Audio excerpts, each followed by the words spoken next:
ভালো আলহামদুলিল্লাহ। আচ্ছা, আমরা এই বর্তমানে যে অ্যাওয়ার্ডগুলো দেওয়া হচ্ছে, আমরা মানুষ আগের মতো এই অ্যাওয়ার্ড ফাংশনগুলোকে ওইভাবে সম্মানের চোখে দেখে না, বলে যে যারা যোগ্যতা সম্পূর্ণ মানুষ তাদেরকে অ্যাওয়ার্ড দেওয়া হচ্ছে না এবং অ্যাওয়ার্ড এখন টাকা দিয়ে কিনতেও পাওয়া যায়। এই ব্যাপারটা নিয়ে আপনি কি বলবেন?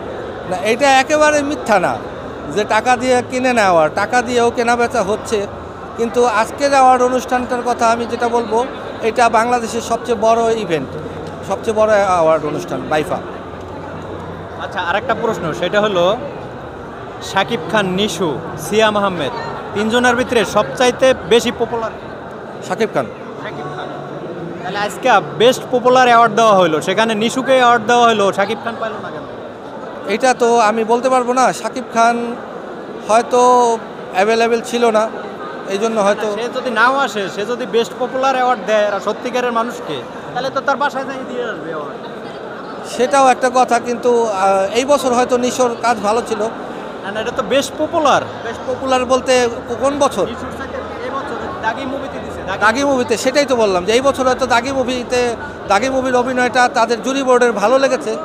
সব সময় শাকিব খান যে সব মানে কি জনগণের পছন্দ না? জনগণের পছন্দ তো অবশ্যই। তাহলে জুরি বোর্ডের ভালো লাগলে হবে? এটা তো জনগণের ভোটে হয় নাই, জুরি বোর্ডের ভোটে হয়েছে মনে হয়। পপুলার কাকে বলা হয়? পপুলার বলতে জনপ্রিয়। হ্যাঁ, দাগিতে যদি সে জনপ্রিয় হয়ে থাকে বা মনে করে থাকে। আপনার কি মনে হয় বরবাদের চাইতে দাগি জনপ্রিয় ছবি? না, বরবাদ জনপ্রিয় ছবি। আমার বছর তো সিএমরা দেওয়া হয়েছে জুমলিতে, আর নিশুরে দেওয়া হয়েছে দাগিতে, আর শাকিব তুফানে দেওয়া হয়েছে চঞ্চল চৌধুরী এবং নাবিলা। আচ্ছা, শাকিব খানকে কোনো জায়গায় দেওয়া হয়েছে? শাকিব খানকে যদি না দেওয়া হয়ে থাকে তাহলে এটা তো ঠিক হয় নাই। শাকিব খান ডিজার্ভ করে। আমি শুনেছি বরবাদে সে খুব ভালো অভিনয় করেছে। আপনি দেখেন না? বরবাদ দেখি নাই, আমি সময় পাইনি। তুফান দেখেছিলেন?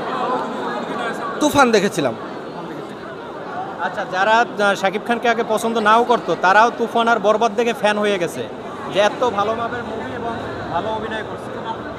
হ্যাঁ, আমিও শুনেছি শাকিব খান বরবাদে খুব ভালো অভিনয় করেছে এবং সে সামনে আরও ভালো করবে। শাকিবের জায়গা তো কেউ আসতে পারবে না, এটা তো বাংলাদেশে এখন পর্যন্ত দেখছি না, মানে শাকিবের জায়গা আসার মতো কাউকে। এইভাবে যদি আমরা একটা বাংলাদেশের একমাত্র সুপারস্টারকে যদি মূল্যায়ন না করি, এরকম একটা অ্যাওয়ার্ড ফাংশনে যদি তাকে সম্মান না করা হয়, তাই এগুলো নিয়ে বিতর্ক হবে না? এখন শাকিব খানের জায়গা যদি অন্য কেউ নিয়ে নিচ্ছে এরকম তো না, একটা অ্যাওয়ার্ডই, ছোট্টখাটো একটা অ্যাওয়ার্ডের সম্মান। তার মানে কি আপনি একজনকে দিচ্ছেন, হ্যাঁ, যে ভালো তাকে দিচ্ছেন না, যে তার চাইতে আরো দুর্বল তাকে দিচ্ছেন? এইটা আসলে এই প্রশ্নটা তো আপনার বাইফাকে করা উচিত যে তারা কি কেন এই দিল। তবে আমার মতে শাকিব খান ডিজার্ভ করে, যদি সে ভালো অভিনয় করে থাকে অবশ্যই সে ডিজার্ভ করে। ওকে, থ্যাংক ইউ সো মাচ।